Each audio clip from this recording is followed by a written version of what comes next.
إن الحمد لله نحمده ونستعينه ونستغفره ونعوذ بالله من شرور أنفسنا ومن سيئات أعمالنا من يهده الله فلا مضل له ومن يضلل فلا هادي له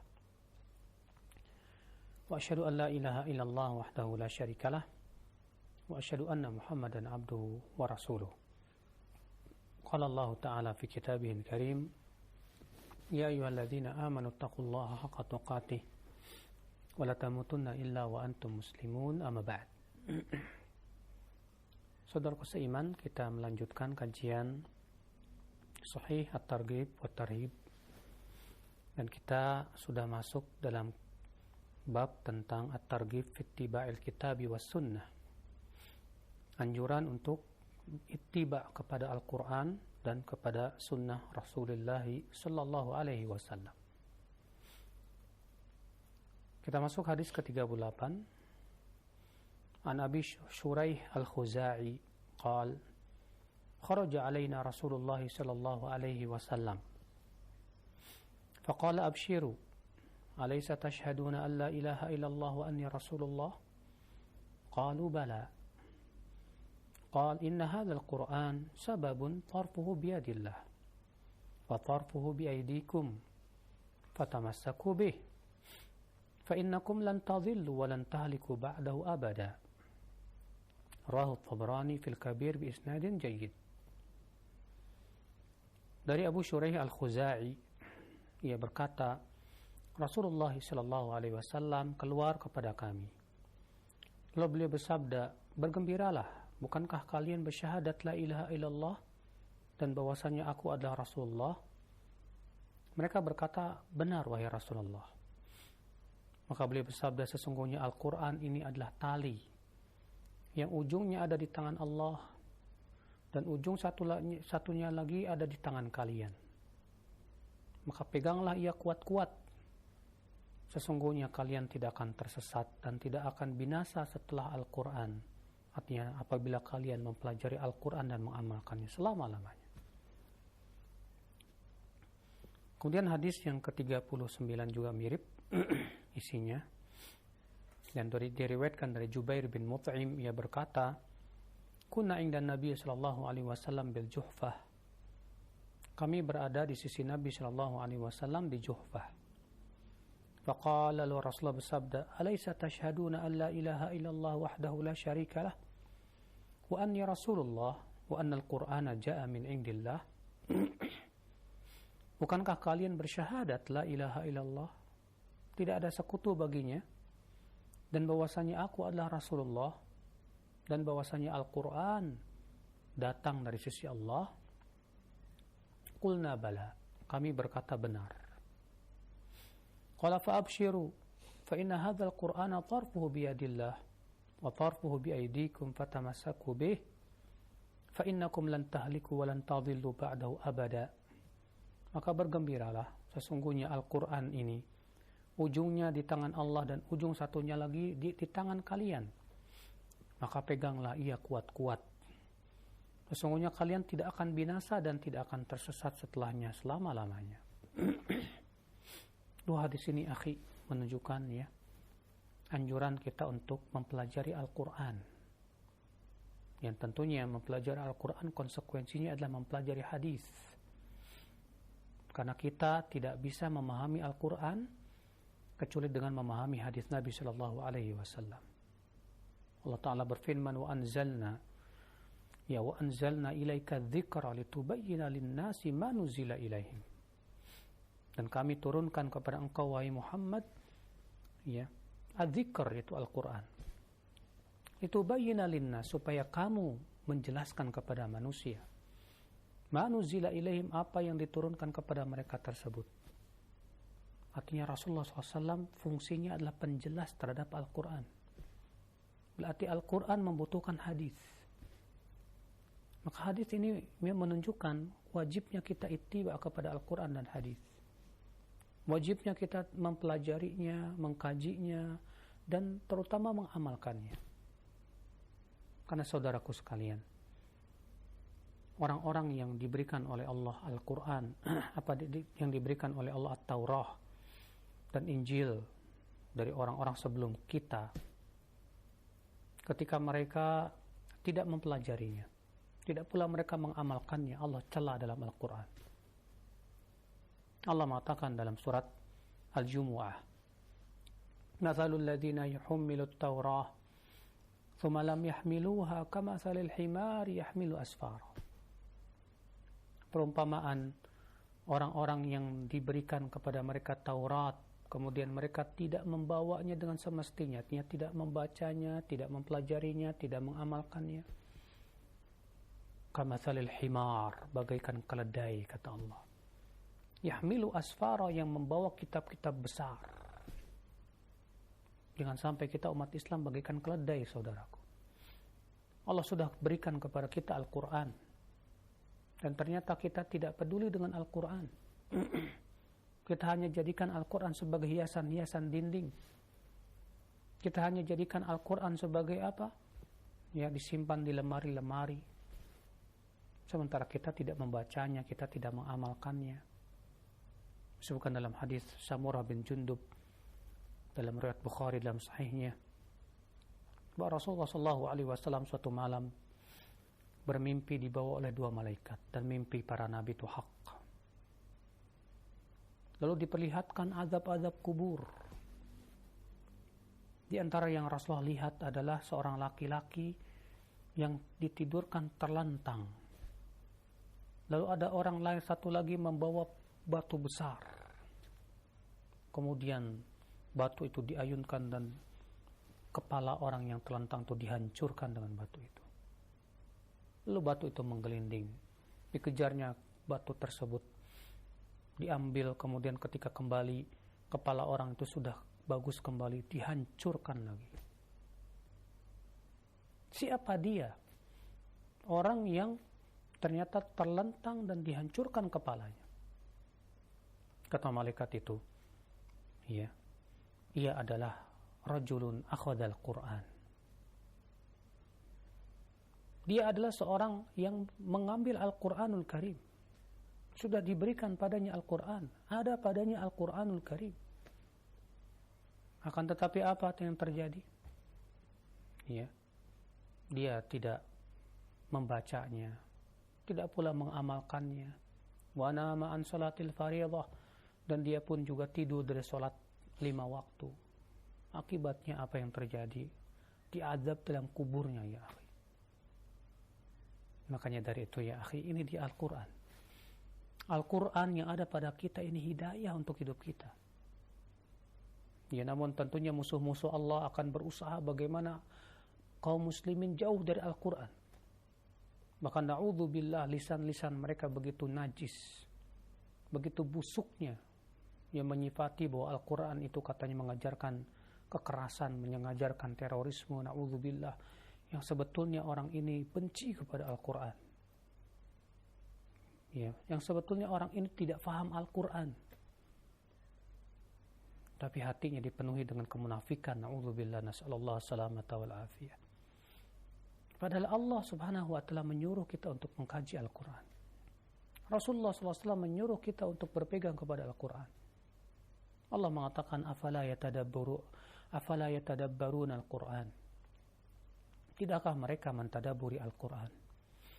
Am ala qulubin aqfaluha, ataukah hati mereka terdapat padanya kunci-kunci? Artinya, apakah mereka tidak mau mentadaburi Al-Quran, atau hati mereka sudah terkunci mati? Ya, na'udzubillah. Allah juga berfirman, afala yatadabbaruna Al-Quran. Nah, Allah juga berfirman, walaqad yassarna Al-Qur'ana lidzikri fahal mim muddakir. Sungguh kami telah mudahkan Al-Quran untuk diingat, untuk dipelajari. Fahal mim muddakir, maka adakah orang yang mau ingat? Ya akhi, ini dia Al-Quran. Allah turunkan dari langit kepada Rasulullah SAW, bukan untuk mencelakakan kita, bukan untuk membinasakan kita, tapi hakikatnya untuk memberikan kebahagiaan kita di dunia dan akhirat kita. Baca Al-Quran. Ya, di sana kita akan mengenal Tuhan kita siapa. Siapa yang pencipta langit dan bumi. Baca Al-Quran, kita akan mengetahui bagaimana dakwah para nabi di sana. Ternyata semua nabi dan rasul sama dakwahnya, memurnikan ibadah hanya kepada Allah saja dan menjauhkan kesyirikan.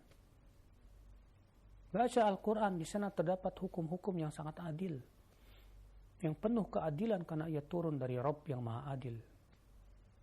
Baca Al-Quran, di sana terdapat kisah-kisah orang-orang sebelum kita yang Allah binasakan sehingga menjadi pelajaran ya untuk kita agar kita tidak ditimpa seperti yang menimpa mereka.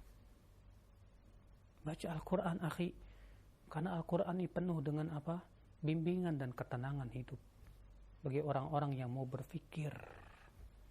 Adapun orang-orang yang tidak mau berfikir atau pikirannya rusak, menganggap Al-Quran itu hanya beban dalam hidupnya, bagaikan keledai yang membawa kitab-kitab besar. Keledai tidak tahu apa yang ada di punggungnya. Bagi keledai, kitab ini adalah memberatkan dia. Maka kalau kita menganggap Al-Quran ini hanya sebagai beban dalam hidup kita, berarti kita menganggap, ya, berarti kita ini sudah masuk ke dalam kategori keledai, saudaraku sekalian. Na'udzubillah. Nasallallahu as-salamata wal afiyah. Maka ya akhi, Rasulullah SAW menganjurkan dalam hadis ini untuk pegang kuat-kuat Al-Quran.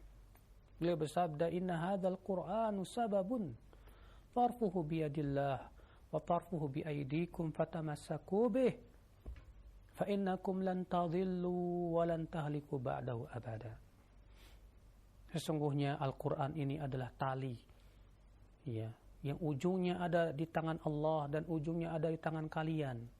Maka pegang kuat-kuat, kata Rasulullah SAW, tali Allah ini. Tali Allah ini adalah Al-Quran dan sunnah Rasulullah SAW. Allah berfirman, wa'tasimu bihablillahi jami'a. Dan peganglah kuat-kuat tali Allah seluruhnya. Ya, dalam surat Al-Imran ayat 102. Allah mengatakan, pegang kuat-kuat tali Allah ini seluruhnya. Pegang kuat-kuat. Jangan dilepas, akhi. Karena kalian, kata Rasulullah, tidak akan tersesat kalau kalian mempelajari dan mengkaji Al-Quran dengan benar, sesuai dengan pemahaman Rasulullah dan para sahabatnya. Adapun kalau kita kaji Al-Quran dengan akal pikiran kita saja, lalu kita memahami dengan pemahaman kita saja, pasti tersesat. Karena Al-Quran, akhi, harus ditafsirkan dengan hadis, harus ditafsirkan oleh orang-orang yang paham, ya, tentang hakikat daripada bagaimana, ya, Al-Quranul Karim. Dan tentunya yang paling paham adalah para sahabat Rasulullah sallallahu alaihi wasallam.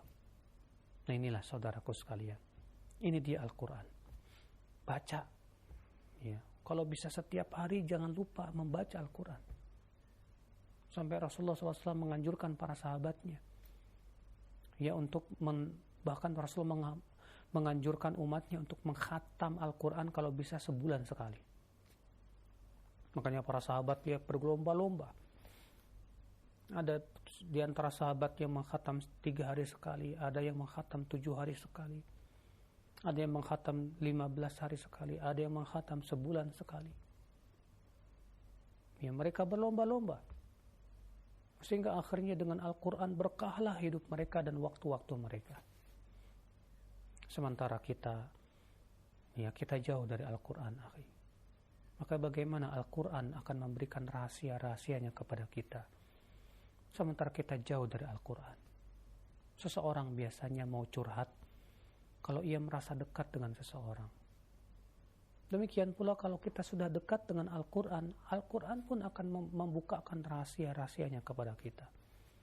Allah akan bukakan pemahaman-pemahaman yang benar terhadap Al-Quranul Karim. Maka bukankah lebih baik, ya, hati kita dekat dengan Al-Quran daripada dekat dengan nyanyian? Bukankah lebih baik hati kita, ya akhi, dekat dengan Al-Quran, dengan kalamullah, firman-firman Allah Jalla wa'ala, daripada hati kita dekat, ya, dengan ayat-ayat setan? La wallah. Maka ya akhi, ini dia Al-Quran, ya, jadikan ia sebagai pelipur lara kita. Jadikan ia sebagai cahaya dalam hidup kita. Jadikan Al-Quran itu ya akhi sebagai embun yang menyejukkan hati dan kalbu kita. Itulah Rasulullah SAW meminta kepada Allah, antaj'al al-Qur'ana rabi'a qalbi wa nura sadari wa jala'a huzni wa dhahaba hammi. Ya Allah, jadikan Al-Quran ini rabi'a qalbi, ya air yang menyejukkan hatiku, wa nura sadari, dan cahaya dadaku, wa dhahaba hammi, dan penghilang kegundahanku, ya, dan kesedihanku. Subhanallah. Kalau kita sudah jadikan Al-Quran sebagai pelipur lara hidup kita, luar biasa. Makanya Rasulullah SAW menjadikan ya salat, yang tentunya dalam salat membaca Al-Quran, ya, sebagai pelipur lara. Sebagaimana Abu Daud meriwayatkan, karena Rasulullah SAW idza hazabahul amru shalla. Adalah Rasulullah SAW apabila ditimpa perkara yang susah, yang sulit, segera beliau salat. Ya, Masya Allah. Kita masuk hadis yang ke-40. Wa anhu aydan yani Ibn Abbas. Dan dari Ibnu Abbas, anna Rasulullah sallallahu alaihi wasallam khataba an-nasa fi hajjatil wada'. Wa Rasulullah SAW berkhutbah kepada manusia di haji wada'. Beliau bersabda, inna syaitan qad ya'isa an yu'bada bi ardikum walakin radiya an yuta'a fi ma siwa dhalik mimma tahaqaruna min a'malikum fahdharu inni qad taraktu fikum ma in tasamtum bihi falan tadillu abada kitab Allah wa sunnata nabihi al-hadis rawahu al-hakim wa qala sahihul isnad. Rasulullah SAW berkhutbah di hadapan manusia di haji wada. Maka Rasulullah SAW bersabda, sesungguhnya setan, ya, telah merasa putus asa untuk disembah di negeri kalian. Akan tetapi setan ridho untuk ditaati pada selain itu, dari apa yang kalian anggap remeh dari amalan kalian. Subhanallah. Maka waspadalah, kata Rasulullah. Sesungguhnya aku telah meninggalkan pada kalian sesuatu yang apabila kalian berpegang kuat padanya, kalian tidak akan sesat selamanya. Ia adalah kitabullah dan sunnah Rasulnya alaihi salatu wassalam. Saudaraku seiman, azani Allah wa iyyakum. Lihatlah, ya. Rasulullah mengabarkan bahwa setan, ya, ketika Rasul bersabda itu, setan merasa sudah putus asa untuk disembah di negeri kalian. Tapi setan punya cara loh untuk menyesatkan anak Adam. Apa caranya? Di antaranya di sini yang Rasulullah mengatakan, walakin radhiya an yuta'a fi ma siwa dzalik. Akan tetapi setan ridha untuk ditaati pada selain itu. Mimma tuhaqiruna bihi a'malikum. Yaitu amalan-amalan yang kalian anggap remeh. Artinya, bahwa di antara pintu setan yang luar biasa adalah meremehkan amal. Karena orang kalau sudah meremehkan sesuatu, itu artinya dia akan tinggalkan. Kalau ada orang yang meremehkan dosa, itu artinya dia akan melakukannya. Ketika dia menganggap, cuma dosa kecil ini kok. Nanti juga bisa digugurkan oleh sholat. Nanti juga bisa digugurkan oleh zikir. Akhirnya karena dia menganggap remeh dosa tersebut, dia biasanya akan mudah melakukannya. Berani dia melakukannya. Ketika dia meremehkan suatu amal saleh, cuma sunnah ini, nggak sampai wajib kok. Ya. Kalau sunnah kan kalau ditinggalkan nggak apa-apa, nggak dosa. Akhirnya apa yang terjadi? Itu tandanya dia akan mudah meninggalkan amal sunnah. Karena dia sudah menganggap remeh. Maka dari itu ya akhi, seorang mukmin tidak boleh meremehkan kebaikan sekecil apapun. Dan seorang mukmin tidak boleh meremehkan dosa sekecil apapun, tidak boleh. Ingat akhi, dosa yang kecil saat diremehkan itu bisa jadi menjadi besar di mata Allah Jalla wa'ala. Makanya Ibnu Qudamah dalam kitab Mukhtasar Minhajil Qasidin menyebutkan bahwa dosa kecil bisa menjadi dosa besar pada beberapa keadaan. Di antaranya yang pertama, kata beliau, ketika dianggap remeh. Dianggap remeh. Meremehkan dosa. Berapa banyak dosa-dosa yang kecil justru malah mencelakakan dan membinasakan pelakunya. Na'udzubillah, nasallallahu salamatu wal afiyah. Rasulullah sallallahu alaihi wasallam sabda, "Innal 'abda la yatakallam bi kalimatin la yulqi min sakhatillah la yulqi biha balan yahwi bihi fi nari jahannam 70 kharifa." Seorang hamba mengucapkan kata-kata yang dimurkai oleh Allah dan dia anggap remeh, la yulqi biha balan. Ternyata gara-gara ucapan itu dia dimasukkan ke neraka jahanam sejauh 70 tahun. Mengerikan. Ya. Jangan kita anggap remeh dosa sekecil apapun. Orang yang menganggap remeh dosa itu salah satu perangai kemunafikan, akhi. Ya, Ibnu Mas'ud mengatakan, "Innal mu'min yara dzambahu." Ya. Mukmin itu ketika melihat dosa itu walaupun kecil bagaikan gunung yang hendak menimpa dirinya. Sedangkan orang munafik, kata Ibnu Mas'ud, melihat dosa itu bagaikan lalat yang lewat di depan hidungnya. Dianggap kecil sudah. Diremehkan oleh dia. Jangan ya akhi, jangan kita menganggap remeh dosa sekecil apapun. Ya. Kata Rasulullah, "Iyyakum wa muhaqqaratiz dzunub." Waspadalah, kata Rasulullah, dari dosa-dosa yang dianggap remeh. Ya, hati-hati. Fa innaha minallahi taliban, karena ia memiliki malaikat pencarinya dari Allah Jalla wa'ala. Hati-hati akhi. Jangan remehkan dosa sekecil apapun dan jangan remehkan amalan soleh sekecil apapun. Rasulullah SAW bersabda, "Ittaqun nar walau bisyikit tamrah." Takutlah kalian dari neraka walaupun dengan berinfak setengahnya kurma. Bayangkan, setengahnya kurma. Siapa di zaman ini yang berinfak dengan setengah kurma? Sesuatu yang tak bernilai pasti. Iya. Tapi Rasulullah tegas mengatakan, takut kamu dari neraka walaupun hanya bersedekah dengan setengah kurma. Masya Allah. Artinya jangan remehkan amalan kebaikan sekecil apapun. Bisa jadi amalan kecil itu karena keikhlasan kita, Allah perbesar pahalanya di sisi Allah Jalla wa'ala. Sebagaimana disebutkan dalam hadis riwayat Imam Ahmad, ya, "Idza tasaddaqa ar-rajul min kasbin tayyibin bi'adli tamratin min kasbin tayyibin taqabbalallahu bi yaminihi hatta tasira mithlal jabal." Atau kama qala. Apabila seseorang bersedekah dengan sebutir kurma dari usaha yang halal, Allah akan terima dengan tangan kanannya. Lalu Allah kembangkan sehingga menjadi sebesar gunung, kata Rasulullah SAW. Subhanallah.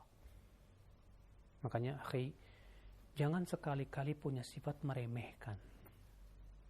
Anda seorang bekerja di sebuah perusahaan lalu Anda meremehkan pekerjaan Anda, biasanya Anda akan menyia-nyiakan pekerjaan dan tidak amanah.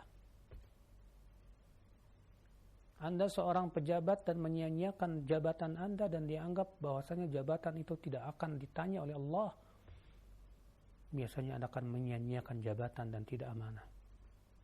Siapapun orang yang meremehkan sesuatu, ya akhi, itu akibatnya buruk. Apalagi kalau kita meremehkan dosa, kita meremehkan amalan saleh.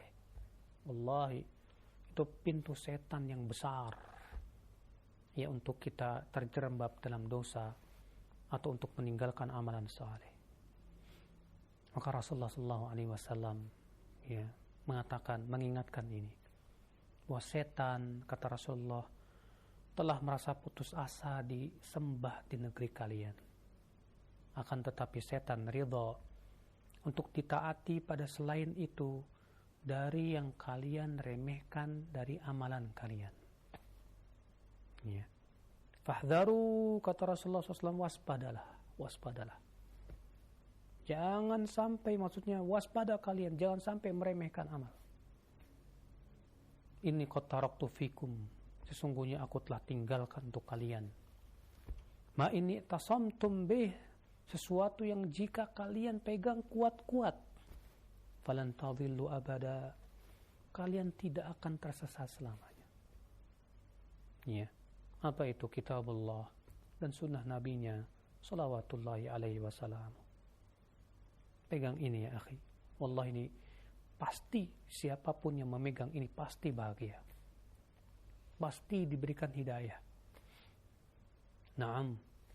Jangan sampai kita ya akhi ya, merasa tidak cukup dengan Al-Quran dan hadis sehingga akhirnya membutuhkan filsafat manusia. Lah. Kita tidak butuh filsafat manusia. Kita membutuhkan Al-Quran dan hadis saja. Allah mengatakan, awalam yakfihim anna anzalna alaihim kitaba. Apakah tidak mencukupi mereka apa yang telah kami turunkan berupa Al-Quran? Apakah tidak mencukupi Al-Quran dan hadis yang ada pada diri kita, pada kita ini? Sudah berapa ayat yang sudah kita pelajari? Sudah berapa hadis yang sudah kita pelajari? Lalu kemudian kita sibuk mempelajari tentang filsafat manusia, ya, kaum filosofis yang notabene ternyata bukan muslim juga, yang tidak paham juga tentang Al-Quran dan hadis juga.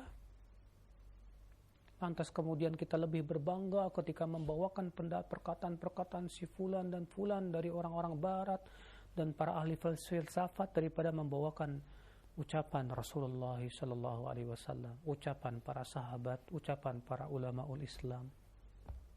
La wallah. Kalau begitu kita termasuk orang-orang ya akhi yang tertipu akhi. Padahal kebenaran itu yang berasal dari Allah dan Rasulnya. Nah, di sini Rasulullah mengingatkan kepada kita, ya, bahwa aku telah meninggalkan untuk kalian nih, yang menjadi warisan Rasulullah itu ini. Kata Rasulullah, innal anbiya lam yuwarithu dinaran wala dirham. Para nabi itu tidak mewariskan dinar dan dirham, tidak. Wa innama warathul ilm, tapi yang diwariskan oleh para nabi itu ilmu, berupa Al-Quran dan sunnah Nabi sallallahu alaihi wasallam. Rasulullah SAW telah mewariskan ilmu kepada kita. Wa innama warathul ilm, faman akhadahu akhadha bihadzin wafir. Siapa yang mengambil warisan para nabi berupa ilmu, maka sungguh ia telah mengambil keuntungan yang banyak. Wallahi ya akhi, keuntungan Rasulullah, warisan Rasulullah berupa ilmu ini lebih berhak untuk kita berebut daripada berebut warisan orang tua kita. Allah ya akhi, warisan Rasulullah berupa ilmu ini adalah keberuntungan untuk hidup kita. Semangatlah kita untuk mengkaji warisan Rasulullah sallallahu alaihi wasallam. Kemudian kita masuk hadis yang ke-41. Asar Ibnu Mas'ud wa an Ibni Mas'udin radhiyallahu anhu qala al-iqtisadu fi sunnati ahsan min al-ijtihadi fil bidah. Bersikap sedang dalam mengamalkan sunnah itu lebih baik daripada sungguh-sungguh tapi bid'ah. Ya. Maksudnya, akhi, perkara yang bid'ah itu tidak diterima oleh Allah. Sehebat apapun seseorang bersungguh-sungguh dalam sebuah amalan tapi ternyata itu bid'ah dalam agama, tidak akan diterima. Karena Rasulullah SAW sabda, man ahdatha fi amrina hadha ma laysa minhu fahuwa raddun. Siapa yang mengada-ngada dalam urusan kami ini, dalam agama kami ini, dalam perkara kami ini, apa-apa yang bukan darinya, maka ia tertolak. Dalam satu riwayat yang lain, man amila amalan laisa alaihi amruna fahuwa raddun. Siapa yang mengamalkan suatu amalan yang tidak ada di atasnya perintah kami, maka ia tertolak. Ya, ditolak sama Allah. Karena Allah ingin diibadahi dengan apa? Sesuai dengan apa? Sesuai dengan selera kita? Bukan. Allah ingin diibadahi sesuai dengan apa yang Allah cintai dan ridhai. Bukan sesuai dengan yang kita pandang baik. Bukan. Karena yang kita pandang baik belum tentu baik di sisi Allah. Bukankah Allah mengatakan dalam surat Al-Baqarah, wa asa an takrahu syai'an wa huwa khairul lakum wa asa an tuhibbu syai'an wa huwa syarrul lakum. Boleh jadi kamu tidak menyukai sesuatu dan ternyata itu baik buat kamu. Dan boleh jadi kamu menyukai sesuatu dan ternyata tidak baik buat kamu. Wallahu ya'lam wa antum la ta'lamun. Allah tahu, kamu tidak tahu. Makanya jangan sok tahu.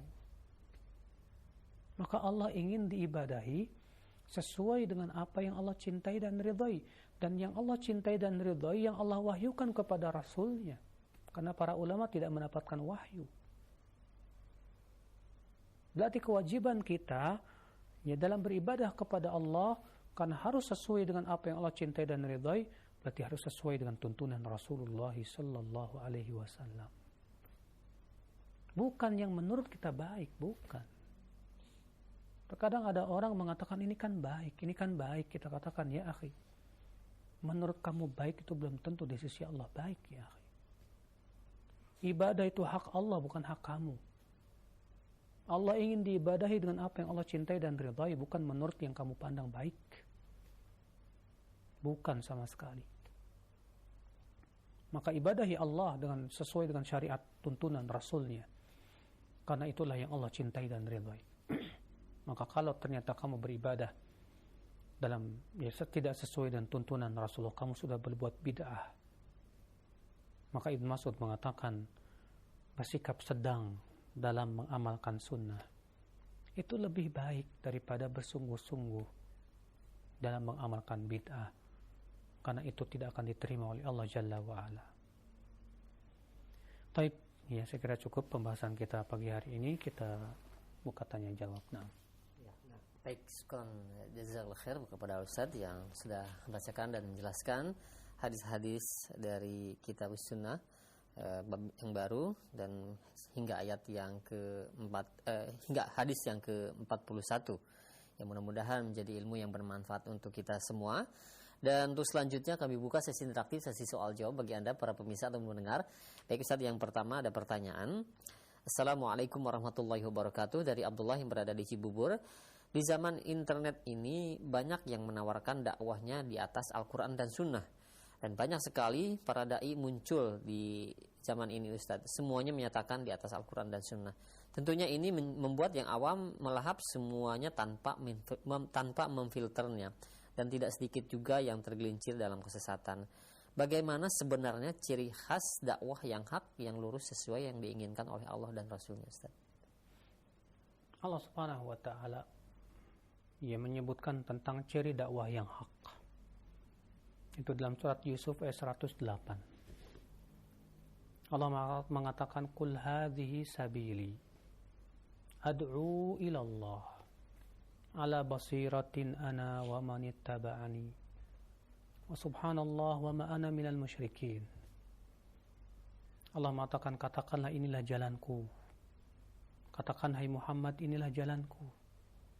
Aku berdakwah kepada Allah. Ini ciri yang pertama. Aku berdakwah kepada Allah. Bukan kepada organisasi. Bukan kepada partai. Bukan kepada dirinya. Bukan. Tapi dia berdakwah untuk supaya kalimat Allah yang paling tinggi. Bukan meninggikan kalimat si fulan wa alan. Bukan meninggikan kalimat si anu, bukan meninggikan kalimat yang sendiri, bukan. Karena kita lihat di zaman sekarang banyak orang yang lebih senang meninggikan kalimatnya sendiri. Meninggikan kalimat organisasinya. Meninggikan kalimat partainya, meninggikan kalimat yayasannya, bukan. Itu semua bukan di jalan Allah. Akan tetapi adu ilallah, aku berdakwah kepada Allah, artinya kepada agama Allah, supaya manusia semua kembali kepada agama Allah, kepada Al-Quran dan hadis Nabi SAW sesuai dengan pemahaman para sahabat. Ala basiratin ana wa man ittaba'ani. Ini ciri yang kedua. Di atas basirah. Apa itu basirah kata para ulama? Yaitu ilmu yang dalam. Keilmuan yang dalam tentang Al-Quran dan hadis dan apa yang dipahami oleh para sahabat, para tabi'in, para tabi'ut tabi'in dan para ulama setelahnya. Dia menguasai juga ilmu-ilmu alatnya berupa bahasa Arabnya, usul fikihnya dan yang lainnya. Dia bisa juga menguasai ya mana yang perkara yang masih diperselisihkan ulama, mana yang sudah menjadi ijma mereka. Dia juga faham bagaimana tata cara mentarjih di atas keilmuan yang dalam. Bukan hanya sebatas pintar bicara. Bukan hanya sebatas pintar beretorika, bukan. Tapi benar-benar di atas ala basirah, di atas basirah. Itu keilmuan yang dalam yang dia sampaikan qala Allah, qala Rasul, firman Allah, sabda Rasulullah SAW dan apa yang dipahami oleh salafus saleh. Ya, karena generasi yang paling dalam ilmunya adalah generasi sahabat. Mereka semua di atas basirah. Iya. Ciri yang ketiga apa? Wa subhanallah. Wa ma ana minal musyrikin. Maha suci Allah.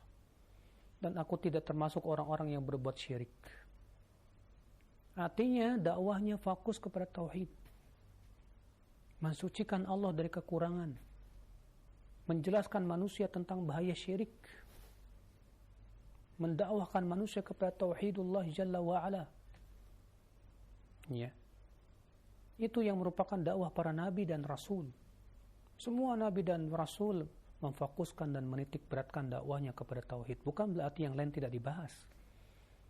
Akan tetapi dakwah tauhid ini yang terus mereka sampaikan supaya manusia beribadah kepada Allah saja dan menjauhkan kesyirikan.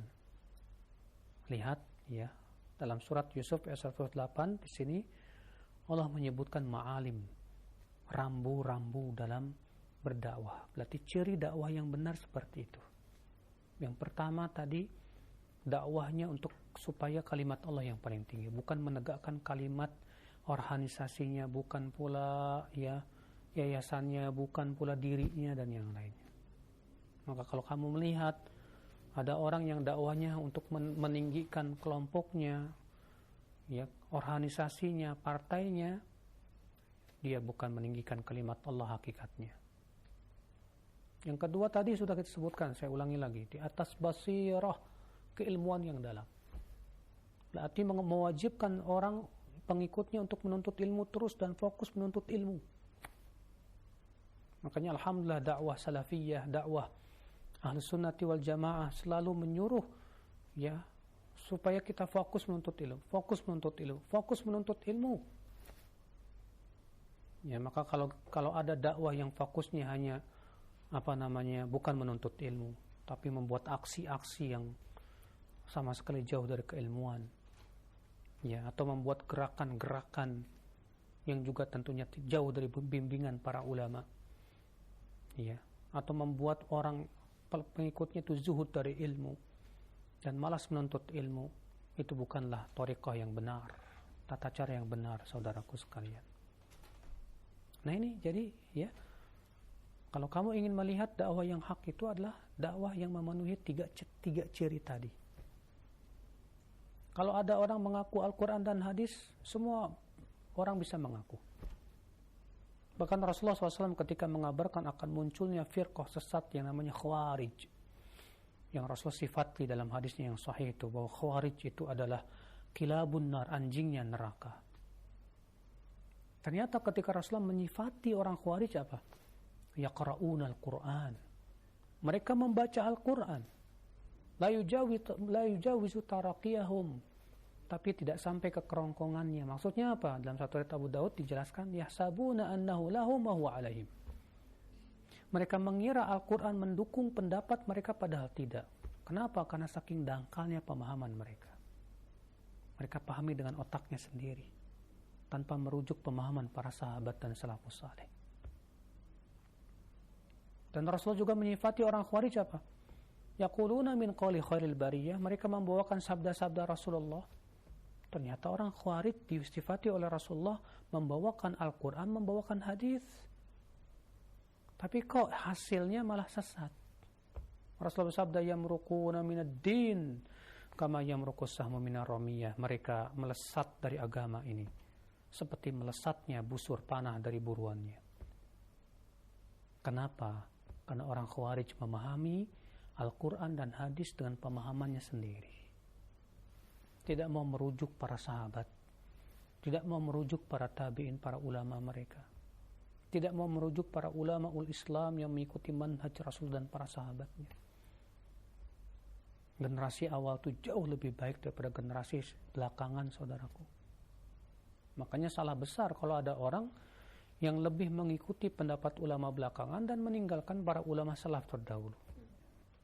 Ini pun sebuah kesalahan besar. Kenapa? Karena Allah yang menyuruh kita untuk mengikuti para sahabat. Allah mengatakan dalam surat At-Taubah, وَالسَّابِقُونَ الْأَوَّلُونَ مِنَ الْمُهَاجِرِينَ وَالْأَنصَارِ وَالَّذِينَ اتَّبَعُوهُمْ بِإِحْسَانٍ رَضِيَ اللَّهُ عَنْهُمْ وَرَضُوا عَنْهُ. Dan as-sabiqun al-awwalun dari kalangan muhajirin dan ansar, kata Allah. Dan orang-orang yang mengikuti mereka dengan kebaikan. Mengikuti mereka siapa? Itu muhajirin dan ansar. Allah ridha kepada mereka dan mereka pun ridha kepada Allah. Lihat, Allah ridha kepada siapa? Kepada muhajirin dan ansar. Kepada siapa? Kepada orang-orang yang mengikuti muhajirin dan ansar. Berarti ini tanda yang keempat. Dakwah yang hak adalah menyeru untuk kembali kepada pemahaman salafus saleh, pemahaman para sahabat. 3 generasi yang Rasulullah sebutkan bahwa mereka adalah sebaik-baik generasi. Rasulullah bersabda, khairun nasi qarni, sebaik-baik manusia adalah generasiku. Kemudian setelahnya. Ini dia 3 generasi yang harus kita kaji, kita gali keilmuan mereka. Dan alhamdulillah ada dalam kitab-kitab yang termaktub oleh para ulama. Maka salah besar kalau kita hanya merujuk kitab ulama-ulama belakangan. Lalu kita tinggalkan ulama-ulama salaf terdahulu. Karena ulama salaf terdahulu lebih a'lam, lebih ahkam, ya lebih aslam. Mereka lebih tahu, lebih faham, lebih selamat jalannya. Ya dibandingkan dengan ulama-ulama belakangan. Walaupun ulama-ulama belakangan kita baca kitab mereka, namun kalau tidak sesuai dengan akidah salafus saleh, pemahaman salafus saleh, maka tentu kita menolaknya. Demikian, wallahu a'lam. Nah, baik, sekarang Rizal Khair atas jawaban dan nasihat Al-Ustaz, sangat bermanfaat sekali. Baik, untuk selanjutnya yang kedua kami angkat di layanan pesan singkat masih ada pertanyaan. Ya Ustaz, benarkah dakwah pada saat ini agar kiranya mengurangi kata bid'ah? Bahkan ada yang bilang menghilangkannya diganti dengan kata lain. Karena kata bid'ah itu, katanya itu, pada saat ini tidak disukai oleh mereka para pelaku bid'ah itu sendiri. Nah, bagaimana tanggapannya Ustaz? Iya, ketahuilah saudaraku, kata bid'ah adalah lafaz, termasuk lafaz syariat. Iya. Dalam ayat Al-Quran juga ada, dalam hadis-hadis juga banyak. Dan dalam ucapan-ucapan para sahabat, para tabi'in, dan para ulama juga dalam kitab-kitab mereka banyak sekali. Cuma masalahnya di zaman sekarang, ya dalam menghukumi bid'ah, ada orang yang gulu berlebih-lebihan. Sehingga sedikit-sedikit dianggap bid'ah. Ada juga yang terlalu meremehkan. Sehingga semuanya tidak dianggap bid'ah. Yang benar adalah yang tengah-tengah. Tidak gulu berlebihan. Tidak juga kita meremehkan. Lafaz bid'ah ini lafaz syariat, tidak bisa diganti dengan lafaz yang lain. Iya. Nanti kalau lafaz bid'ah ini dihilangkan, nanti lama-lama lafaz syirik akan dihilangkan lagi. Nanti lama-lama lafaz-lafaz yang lainnya dari lafaz-lafaz syariat yang indah akan terus dihilangkan satu persatu. Iya. Naam, kita tetap menggunakan lafaz bid'ah. Namun tentunya dengan secara ilmiah kita jelaskan. Kita pahamkan kepada masyarakat hakikat bid'ah itu seperti apa. Kenapa bid'ah itu dilarang? tapi juga kita tidak sembrono dalam menilai suatu perkara itu bid'ah atau bukan. Ya. Memang ya di zaman sekarang ada sebagian orang menjadikan ciri-ciri teroris itu suka membid'ah-bid'ahkan. Sebetulnya ini yang berbicara ya ternyata kategorinya orang-orang yang doyan bid'ah dan tidak suka orang-orang yang membahas tentang bid'ah dan sunnah. Ya kita tidak gubris itu. Apakah hanya karena misalnya jenggot ciri teroris kemudian kita tinggalkan jenggot? Ya janganlah. Karena apakah hanya karena cadar itu dianggap ciri teroris kemudian kita tinggalkan cadar? Jangan. Itu semua sunnah Nabi, bukan sunnah teroris. Demikian pula lafaz bid'ah. Lafaz ini adalah lafaz syar'i yang Rasulullah selalu ucapkan di setiap hari Jumat. Ya fa inna asdaqal hadits kitabullah wa khairal hadi hadi Muhammadin sallallahu alaihi wasallam wa syarrul umuri muhdatsatuha wa kullu muhdatsatin bid'ah wa kullu bid'atin dhalalah. Bahkan ketika Rasulullah mengabarkan umat Islam akan berpecah belah, Rasulullah memberikan dua solusi. Apa solusi yang pertama? Kata Rasulullah, fa innahu man ya'ish minkum fasayara ikhtilafan katsira. Sesungguhnya siapa yang hidup di antara kamu nanti akan melihat perpecahan yang banyak. Fa'alaikum bisunnati, ini solusi yang pertama. Saat kalian melihat perpecahan, ya, peganglah sunnahku dan sunnah khulafaur rasyidin yang tertunjuki. Abu alaiha binawajid, gigit ya dengan gigi geraham. Lalu Nabi mengatakan yang kedua apa solusinya? Wa iyyakum muhdatsatil umur fa inna kulla bid'atin dhalalah. Jauhi oleh kalian perkara yang diada-adakan, karena setiap bid'ah itu sesat. Tidak mungkin kita menjauhi bid'ah kalau kita tidak membahas bid'ah, ya.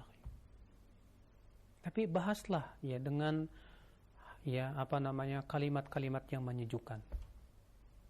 Ya, tetap kita menggunakan kata bid'ah tapi jelaskan bahwa hakikat bid'ah itu seperti ini. Kita pun juga ya tidak mudah menyesatkan orang, karena tidak setiap orang yang jatuh kepada bid'ah langsung kita cap sebagai ahli bid'ah, tidak juga. Bisa jadi karena ketidaktahuan, harus kita jelaskan dulu, pahamkan dulu kepada manusia.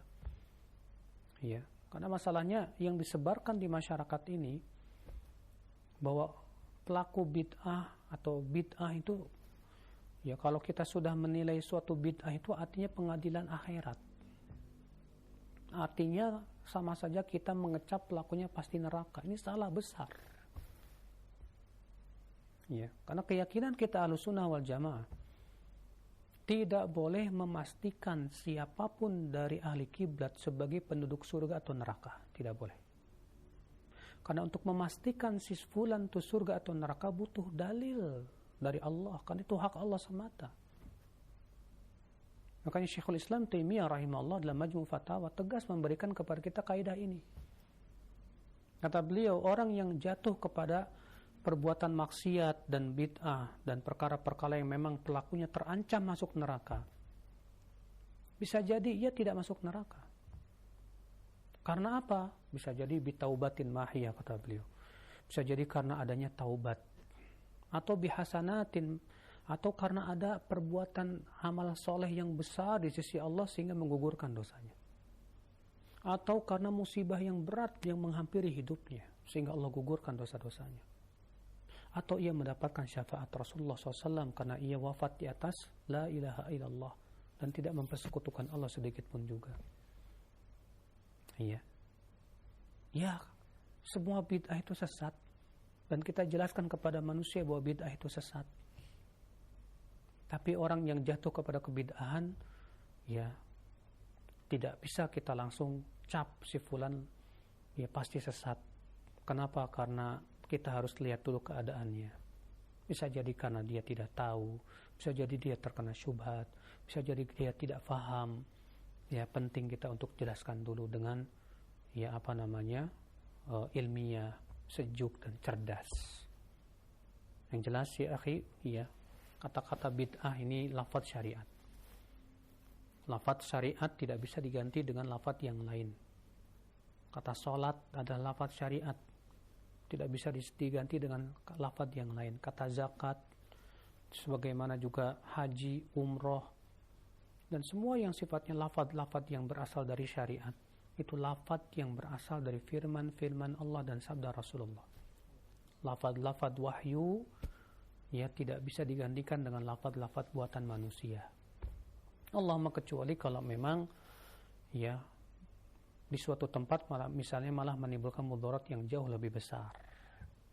Dan kaidah tentunya mengatakan dar'ul mafasid muqaddam ala jalbil masalih. Menghindari mafsadah ya lebih dikedepankan daripada mendatangkan apa? Maslahat. Kalau memang ternyata ya secara kenyataan mudaratnya jauh lebih besar, tidak apa-apa. Ya kita menggunakan kata seperti tidak disyariatkan atau tidak sesuai dengan sunnah Nabi SAW dan yang lainnya untuk memahamkan sedikit demi sedikit manusia tentang hakikat sunnah terlebih dahulu. Wallahu a'lam. Nah. Syukran jazakallahu khair atas jawaban Ustaz. Demikian untuk yang bertanya, yang ilmunya sangat bermanfaat sekali. Baik, untuk selanjutnya kami beralih di line telepon. Assalamualaikum. Waalaikumsalam warahmatullahi wabarakatuh. Dengan siapa di mana? Dengan hamba Allah di Bengkulu. Ya, silakan langsung ke pertanyaan. Iya. Mau nanya ini Ustaz, di rumah ini saya ada warung. Terputus-putus Ibu, mohon dicari mungkin posisinya yang sinyalnya bagus. Iya, ya. Nah, ini warungnya aktif. Jadi waktu sholat itu kami nggak menutup. Waktu sholat kenapa? Tidak? Nggak ditutup warungnya. Posisinya Ustaz. Nggak ditutup warungnya. Aja. Jadi saya sholat di belakangnya. Oh, sholat di warung maksudnya? Iya, ya. Boleh ya. gitu. Baik. Baik, ditunggu jawaban. Iya. Kedua, apa boleh kita Cukup Ibu satu saja pertanyaannya. Ya? Iya, seorang wanita tidak wajib sholat di masjid. Ya. Wanita yang paling utama justru sholat di rumahnya. Kalau ibu yang menjaga warung kemudian terbekumandang adzan, ya, maka ibu tidak ada kewajiban untuk pergi ke masjid. Ya, namun kalau ada laki-laki muslim yang datang di saat itu untuk belanja, ibu berusaha untuk mendakwahinya supaya dia sholat pergi ke masjid, ya, agar dengan seperti itu ibu bisa mendapat pahala di sisi Allah Subhanahu wa taala. Namun untuk hari Jumat, ya, ibu tolak, ya, kalau ada yang membeli adalah seorang laki-laki muslim yang dia wajib sholat Jumat. Ya. Kenapa? Karena jual beli saat adzan Jumat dikumandangkan itu haram. Bahkan pendapat yang paling kuat bahwa jual belinya tidak sah. Allah Ta'ala berfirman, wa idza nudiya lis-salati min yaumil jumu'ati fas'au ila dzikrillah wa dzarul bai'. Apabila dipanggil menuju ya salat Jumat, maka segeralah pergi kalian menuju salat dan tinggalkan jual beli, kata Allah. Ya, maksudnya yang disuruh meninggalkan siapa? Yaitu yang wajib Jumatan. Adapun kalau yang tidak wajib Jumatan seperti wanita, maka jual beli mereka sah pada waktu itu. Jadi ya, untuk di hari Jumat, ya, ibu tidak menerima pas adzan Jumat dikumandangkan, ibu tidak boleh menerima ya seorang laki-laki muslim yang sudah balik dan berakal untuk membeli, tidak boleh. Wajib ibu tolak. Ya, kenapa? Karena dia laki-laki ini punya kewajiban untuk pergi sholat Jumat, dan jual belinya laki-laki yang wajib sholat Jumat pada waktu dikumandangkannya adzan Jumat itu tidak sah, ya, haram. Wallahu a'lam. Nah. Iya, nah baik, sekarang demikian ya untuk ibu yang berada di Bengkulu, ya, mudah-mudahan diberikan kemudahan.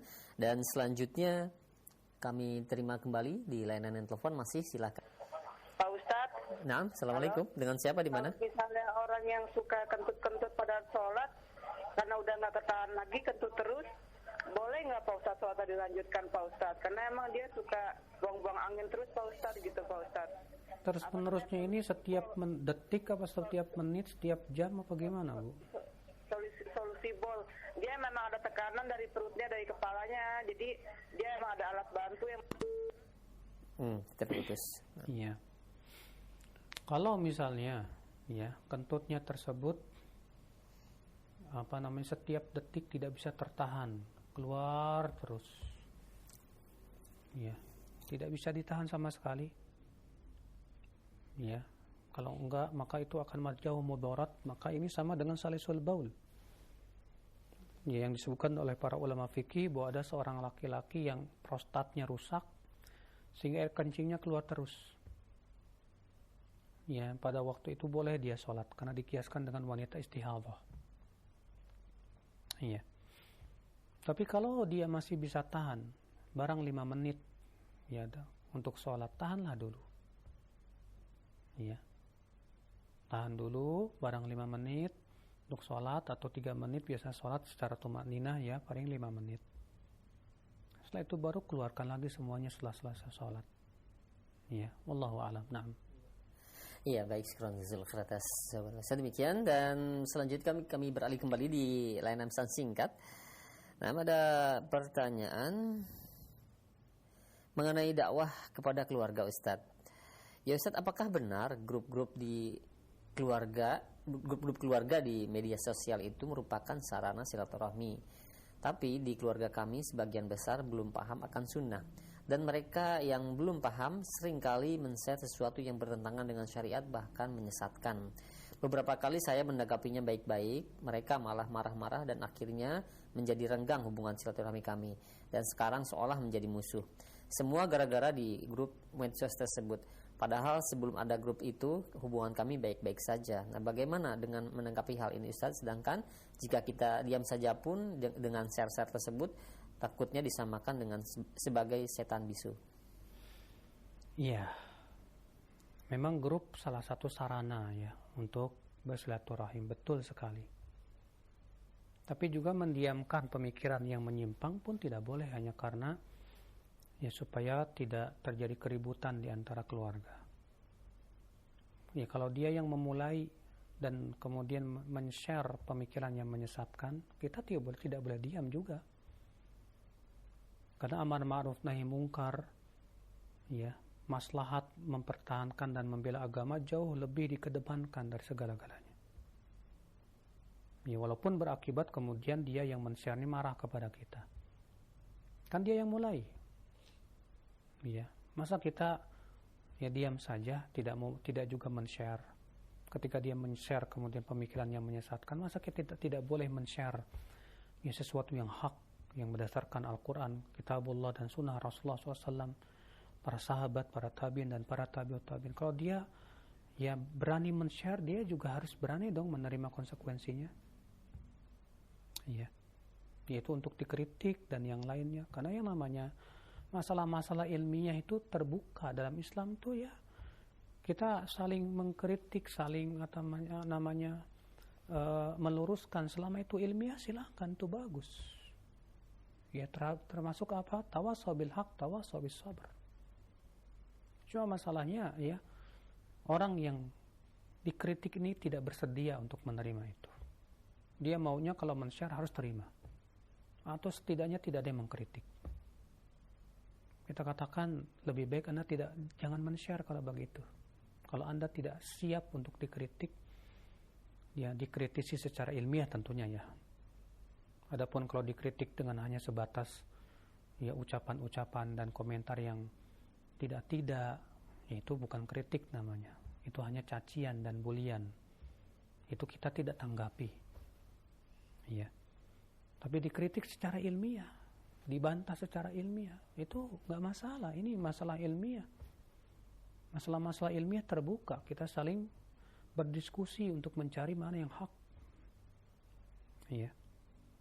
Kalau kita tidak siap untuk dikritik secara ilmiah, ya sudah, lebih baik Anda jangan men-share. Nah ini coba pahamkan. Dan tapi juga silaturahim secara kekeluargaan, bukan di grup, juga dijagalah. Kalau ternyata dia yang memulai men-share, kemudian kita sanggah secara ilmiah, kemudian dia malah memusuhi kita, dan kita silaturahmin pun dia memusuhi kita, dia yang salah, bukan kita yang salah. Dia yang dosa, kita tidak berdosa sama sekali. Iya. Wallahu a'lam. Baik, insyaallah syukran jazakallahu khair atas jawaban dan nasihat Ustaz. Demikian. Dan selanjutnya masih kami angkat di layanan pesan singkat. Ustaz, ada pertanyaan. Ya Ustaz, alhamdulillah kami sudah mendapatkan hidayah dan sedikit mengetahui ilmu dari sunnah, tapi dalam menjalankan ilmu itu terasa sangat berat sekali Ustaz, terutama ketika meninggalkan pekerjaan yang menyalahi aturan Allah dan Rasulnya, apalagi di dalam pekerjaan tersebut sudah memiliki jabatan. Lalu apakah kebaikan-kebaikan dan berupa sedekah itu bisa menghapus dosa kita yang kita lakukan atau kesalahan yang kita lakukan di dalam pekerjaan tersebut Ustaz? Mohon nasihatnya, jazakumullah khair.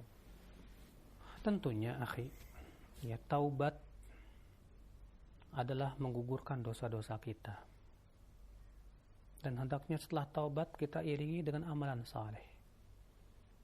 Allah Ta'ala berfirman, innal hasanat yudhibana sayyiat, sesungguhnya amalan saleh menggugurkan dosa-dosa. Juga Rasulullah SAW bersabda, wa atbi'is sayyi'atal hasanata tamhuha, dan ikutilah perbuatan buruk itu dengan amalan saleh. Niscaya amalan saleh itu menggugurkannya dan menghapusnya. Maka setelah antum bertaubat dari pekerjaan yang haram, maka ikutilah dengan amalan-amalan saleh, dengan sedekah-sedekah dari harta yang halal. Ya. Memang untuk mengamalkan sunnah itu berat, membutuhkan kesabaran. Makanya Allah mengatakan tawasaw bil haqqi wa tawasaw bis sabri. Saling berwasiat tentang kebenaran dan saling berwasiat tentang kesabaran. Allah sebutkan dulu tentang kebenaran. Nah, karena kebenaran dan berpegang kepada kebenaran itu berat, Allah kemudian menyebutkan saling berwasiat tentang kesabaran. Berarti kita harus sabar ya dalam memegang sunnah Nabi. Apalagi Nabi mengabarkan di akhir zaman, orang yang berpegang kepada sunnah itu seperti memegang bara api, panas dan berat sekali. Tapi pahalanya besar di sisi Allah Subhanahu wa Ta'ala.